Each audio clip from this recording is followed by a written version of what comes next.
नमस्कार, खबर बयार के यूट्यूब चैनल में आपका स्वागत है। टिंकू देवांगन के साथ मैं युवराज सिंह आज़ाद। आपसे आग्रह है इस वीडियो को अंत तक देखिएगा, क्योंकि इस वीडियो में हम बात करने वाले हैं शिक्षकों के आंदोलन की, जो कि 1 जून से शुरू हो गया है युक्ति युक्तिकरण के खिलाफ। इसके अलावा 4 सूत्री मांगे हैं और बड़ी विडंबना है कि छत्तीसगढ़ राज्य में जो शिक्षक बच्चों का भविष्य बनाते हैं, उन शिक्षकों को आंदोलन की राह पकड़नी पड़ी है अपने हक और अधिकार को लेकर। इससे पहले कि हम जिला संचालक जी से बातचीत शुरू करें, हम सुनते हैं शिक्षक संघ के तमाम पदाधिकारियों को क्या कहते हैं अपनी मांगों को लेकर, शासन के रवैये को लेकर और इस पूरे आंदोलन को लेकर। हमारी 4 सूत्रीय मांगे हैं। जैसे 2008 के सेटअप को के आधार पर युक्तियुक्तकरण को रोका जाए और उसी को लागू किया जाए 2008 के सेटअप को, और पूर्व सेवा गणना से हमको पेंशन का लाभ दिया जाए। क्रमोन्नति हेतु जनरल आदेश जारी किया जाए और व्याख्याता प्रमोशन में बीएड की अनिवार्यता जो है उसको खत्म कर दिया जाए।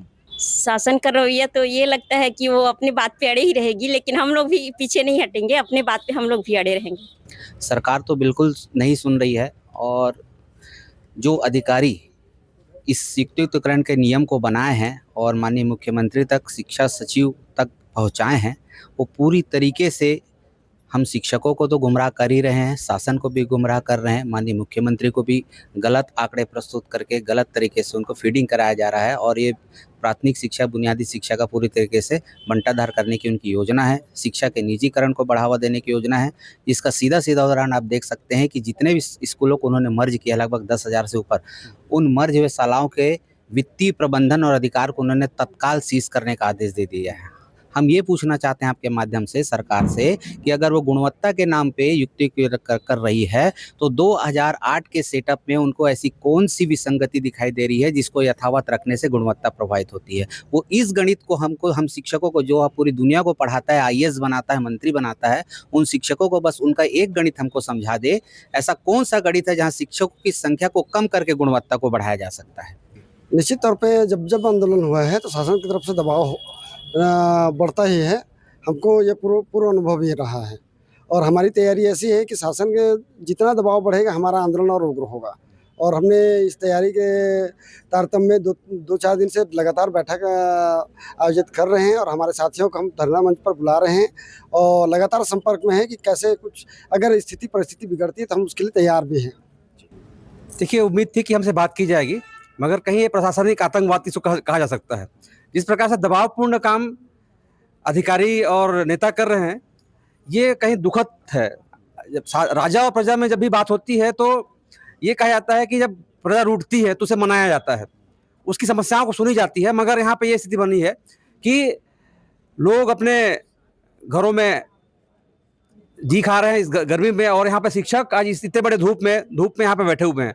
और उसका कारण एक ही है कि आगामी दिन की चिंता करते हुए शिक्षक यहाँ बैठे हुए हैं। अपनी चिंता क्या है, हम तो मैं शुरू में पहले भी बताया था, हम इस स्कूल से बगल के स्कूल में हो जाएंगे, लेकिन प्राथमिक खंड में जो उन छोटे छोटे बच्चे, खाली 2 शिक्षक कैसे पढ़ाएंगे?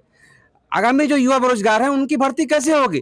43,000-45,000 पद समाप्त कर दिए जाएंगे। तो कहीं ना कहीं हमारा राजा हमारी प्रजा को नहीं सुन रहा है, हमारी बातों को नहीं सुन रहा है। हम यही कहेंगे कि उनको दुआ मिले सबकी, ऐसा काम वो करें, बद्दुआ शिक्षकों का ना लें। तो जैसा कि हमने तमाम पदाधिकारियों को सुना, उसके बाद हमारे साथ जिला संचालक हैं शिक्षक साझा मंच के डनसेना जी, उनसे बातचीत करते हैं। बताएंगे 1 जून से आप लोगों का ये आंदोलन शुरू हो गया है, तो ऐसी कौन सी परिस्थितियां बनी? क्योंकि बहुत कोशिश की गई कि सरकार से बातचीत हो, सचिव स्तर तक की बातचीत भी हुई, अब आप लोग को जो है धरना प्रदर्शन करने के लिए सड़क पर उतरना पड़ा है। सबसे पहले आपके माध्यम से मैं सभी शिक्षक साथियों को नमस्कार बोलूँगा, छत्तीसगढ़ की आम जनता को नमस्कार है मेरी तरफ से। देखिए, जब हमारा युक्तियुक्तिकरण का आदेश जो निकला वो 28 अप्रैल या 30 अप्रैल की स्थिति में निकला। उस आदेश निकलने के पश्चात हमारे जो संचालक मंडल है, ऊपर के जो शिक्षक साझा मंच के साथी है, मंच बनाए, और उन्होंने एक साथ आकर शिक्षक साझा मंच का एक न्यू रखा, जिसमें आज की स्थिति में 24 शिक्षक साझा मंच है, 24 शिक्षक संगठन सम्मिलित है। उनके द्वारा पॉइंट आउट किया गया कि वर्तमान में जो वेतन विसंगतिपूर्ण युक्तियुक्तिकरण जो हो रही है, उसमें क्या क्या खामियां हैं। उस खामियों को उन्होंने सचिव के पास प्रेषित किया, माननीय मुख्यमंत्री महोदय जी के पास लेटर लिखे और सचिव से वार्ता भी किए, लेकिन सहमति नहीं बन पाई, जिसकी वजह से 28 मई को हमारा तूता में एक प्रदेशव्यापी हड़ताल हुआ, जिसका हम मंत्रालय घेराव के नाम से जानते हैं। और वहाँ आप देखे हैं कि शिक्षक संगठन नाराज होकर हजारों की संख्या में शिक्षक शामिल हुए थे। और उसके पश्चात भी उस दिन जो हमारी वार्ता हुई, हमारे जो शिक्षक साझा मंच के प्रदेश प्रांतीय संचालक है, उन्होंने सचिव महोदय के साथ वार्ता की और वार्ता जो विफल रही। उसके पश्चात निर्णय लिया गया कि संभागवार रायपुर तूता में धरना प्रदर्शन किया जाएगा, लेकिन उस बीच कई जिलों में युक्तियुक्तिकरण के लिए काउंसलिंग हेतु आदेश जारी होने लगे, जिस पर फिर से विचार मंथन किया गया और देखा गया कि वो जो युक्तियुक्तिकरण हो रहा है और उसमें जिला स्तर पे भी जो सूची जारी हुई है, न ही उसमें दावा आपत्ति मंगाया गया किसी प्रकार की, और न ही दावा आपत्ति जो दिए उसका निराकरण किया गया, और सरकार अपने दंडात्मक रवैया के तहत सीधा काउंसलिंग की तिथि जारी कर दी और उसके कई जगह विरोध भी हुए। फिर भी शासन ने अपने दंडात्मक रवैया को अपनाते हुए काउंसलिंग की प्रक्रिया को जारी रखा है। ये सरकार द्वारा ये कहा जा रहा है कि जो युक्तियुक्तकरण जो शासन की नीति है, उसको लेकर भ्रम फैलाया जा रहा है। इसमें कोई शिक्षक प्रभावित नहीं होंगे, स्कूल संलग्न हो जाएंगे, स्कूल जो जिसमें कम विद्यार्थी हैं उसको संलग्न किया जाएगा नज़दीक के स्कूलों में। ये शासन का पक्ष है। और इसके अलावा 5000 शिक्षकों की भर्ती के लिए भी जो है आदेश जारी किया गया है। तो ये सारी चीज़ें शासन की तरफ से अपने स्तर पर रखी जा रही हैं। तो क्या कुछ बीच में गैप है जो बातचीत नहीं हो पा रही? जी, कहीं न कहीं मुख्यमंत्री जी संवाद से बच रहे हैं। आप देख रहे हैं, कहीं भी वो जा रहे हैं, उनसे आप जैसे पत्रकार महोदय जी द्वारा प्रश्न पूछा जा रहा है कि सर युक्तियुक्तिकरण के संबंध में आप क्या कहना चाहेंगे? तो उनका सीधा कहना रहता है कि एक बैलेंसिंग नीति है जिसको हम कर रहे हैं। लेकिन वो क्लियर नहीं बता रहे हैं कि आप एक बताइए, कोई भी स्कूल में जैसे उन्होंने योजना चालू की है अभी पिछले सप्ताह ही, कि पढ़ाई जतन योजना। तो पढ़ाई जतन योजना का जतन का तात्पर्य है कि उसको बढ़िया से और स्थापित करना, लेकिन स्कूलों में शिक्षकों की कमी कर रहे हैं। जहाँ वर्तमान में कोई भी स्कूल में जैसे 60 बच्चे हैं, जहाँ वर्तमान में 3 संख्या में पदस्थ है, प्रधान पाठक सह 2 सहायक शिक्षक।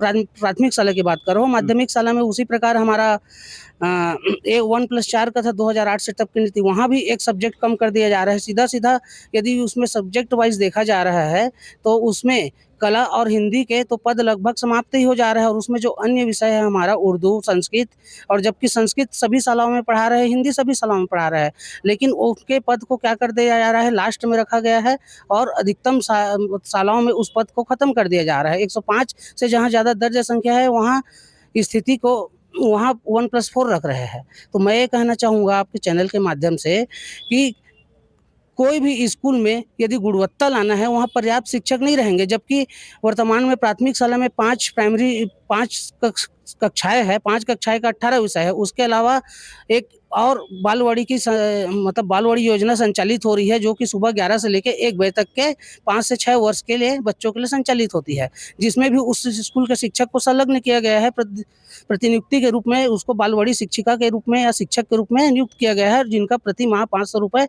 वेतन भी महिला एवं बाल विकास विभाग से जारी होता है। तो आप बताइए, अब उस स्कूल में तो बालवाड़ी संचालित है, प्राइमरी स्कूल में 18 कक्षाएँ भी संचालित है, 60 तक के बच्चे हैं, तो एक शिक्षक तो प्रधान पाठक के पद को भी अभी शिक्षक ही माना जा रहा है, प्रशासनिक न मानकर। तो जो भी स्कूल की मध्याह्न भोजन योजना है जिसको ऑनलाइन देना रहता है, स्कूल शिक्षकों का अटेंडेंस है जिनको ऑनलाइन करना रहता है, और कई सारी योजनाएँ आती है तत्काल जिसको बना के देना रहता है। आजकल जो जितनी भी योजनाएँ चल रही है शासन की, चाहे वो गणवेश की हो, चाहे पुस्तक वितरण हो, सारे चीज़ का ऑफलाइन ऑनलाइन मेंटेन किया जाता है। मतलब काम इतना ज़्यादा बढ़ चुका है शिक्षकीय कार्य के अलावा गैर शिक्षकीय कार्यों का भी, और वो तो प्रभावित हो ही रहा है। और 2 शिक्षक 18 शिक्षक को कैसे पढ़ाएंगे, और बालवाड़ी जो महत्वपूर्ण योजना है शासन की, वो भी कैसे संचालित होगी? निश्चित तौर पर 2 शिक्षक 18 बच्चों को कैसे पढ़ाएंगे? आपने जो है युक्तियुक्तिकरण को लेकर ये बात तो कर दी, लेकिन 4 सूत्री मांग है आप लोगों की, तो ये आंदोलन जो है 4 सूत्री मांगों को लेकर किया जा रहा है। बिल्कुल। देखिए, शिक्षकों की कई समस्याएं हैं। वर्तमान में तो सबसे बड़ी समस्या ये है कि हम समाज में जो शिक्षा का स्तर है बढ़ाना चाहते हैं, और हम आगामी भविष्य में जो प्राइवेट निजीकरण को जो बढ़ावा दिया जा रहा है, निश्चित तौर पे आप बताइए, कोई भी अभिभावक जहाँ 5 कक्षाएँ हैं और 2 शिक्षक है, तो वहाँ तो अपने बच्चे को भेजना नहीं चाहेगा। वो कहीं न कहीं प्राइवेट स्कूल में ही भेजेगा, क्योंकि उसको भी पता है कि सरकार गैर शिक्षकीय कार्य भी करा रही है और यहाँ पे विषयवार शिक्षक भी नहीं है। तो एक हमारा चीज़ हो गया है ना। और दूसरा चीज़ शासन जो क्या है, बहुत सारी पद स्कूल को जो मर्ज करके कर रही है, उसमें बहुत सारे पद समाप्त हो रहे हैं, जिससे हमारे बेरोजगार साथी जो वर्तमान में डीएड बीएड करके बैठे हैं, उनके लिए भी पद संरचना नहीं हो पाएगी।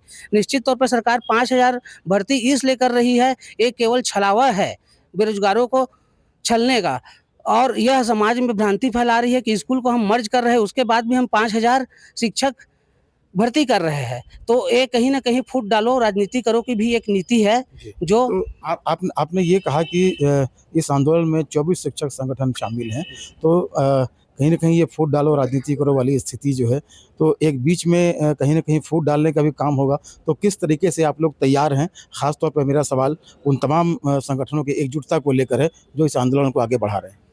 मैं तमाम शिक्षक साझा मंच के जो 24 प्रांतीय संचालक हैं, उनसे निवेदन करूँगा कि अपना ईगो और अपना जो मतभेद है उसको किनारे करते हुए, जो हमारे सामान्य जन शिक्षक इस आंदोलन से जुड़े हुए हैं, हमारे इन 4 सूत्रीय मांगों के लिए अंत तक लड़े। और हम रायगढ़ जिले से ये आश्वासन देना चाहते हैं और दे रहे हैं कि जब तक वे डटे हुए हैं, हम उनका तन मन धन से पूर्ण रूप सहयोग करेंगे। एक आखिरी सवाल, सत्ता जब इस तरह के आंदोलन जब खड़े होते हैं सत्ता के खिलाफ हक और अधिकार को लेकर, तो सत्ता का दबाव भी आता है। मैंने पहले भी ये सवाल किया था, तो दबाव आएगा, हर तरह का दबाव आएगा, किस तरीके से तैयार हैं आप लोग? देखिए, शासन ने हमारे रायगढ़ जिले में भी विसंगतिपूर्ण युक्तियुक्तिकरण के लिए काउंसलिंग की तिथि जारी कर दी गई है, जो 3 और 4 जून को होना है। एक प्रकार से दबाव ही है, लेकिन हम लोगों ने इस मंच पे बैठकर कल फैसला लिया है और आज उस पर और विचार किए हैं, और हमारा जो कल काउंसलिंग होना है, हम उसका बहिष्कार कर रहे हैं। और आगे जिस प्रकार के भी शासन रणनीति अपनाएंगी, जैसे-जैसे वो रणनीति अपनाएंगे, हम भी उसका तोड़ निकालेंगे और हम डटे रहेंगे जब तक कि हमारी समस्याओं का समाधान नहीं हो पाता। हमारी जो 4 सूत्रीय मांग है, वो पूरी नहीं हो पाती, और सरकार से जब तक वार्ता नहीं हो पाती और वो वार्ता सफल होगी, तभी हम अपना हाथ पीछे खींचेंगे, अन्यथा हम इस मंच पर पूरी तरह से डटे रहेंगे। बहुत-बहुत धन्यवाद डनसेना जी बातचीत करने के लिए। और निश्चित तौर पर जो 24 संगठन हैं, उनकी ऊर्जा हम देख पा रहे हैं और इस ऊर्जा के साथ आप लोग आंदोलन बढ़ा रहे हैं। बहुत-बहुत धन्यवाद, और आप लोग अपने हक अधिकार की लड़ाई में सफल हों, ऐसी हमारी शुभकामना है। बहरहाल अगर हम तापमान की बात करें तो मौसम बहुत गर्म है अभी, और घर के अंदर बैठना अभी जो है लोग बर्दाश्त नहीं कर पा रहे हैं गर्मी को, लेकिन शिक्षक जो है इतने हाई टेम्परेचर में यहाँ खुले में धरने पर बैठे हुए हैं। ये शासन को सोचने वाली बात है। अगर कहीं बातचीत से बात बनती है तो सबसे पहले शासन को ये करना चाहिए कि ऐसे जो आंदोलनरत शिक्षक हैं, शिक्षक संगठन हैं, उनसे बातचीत करके एक सकारात्मक रास्ता निकाला जाए। बहरहाल इस वीडियो में बस इतना ही। खबर बयार के यूट्यूब चैनल को अधिक से अधिक सब्सक्राइब करें, हमारे कंटेंट लाइक करें, शेयर करें, और प्लीज़ कमेंट करके ये बताएं कि हमारा ये वीडियो आपको कैसा लगा। नमस्कार।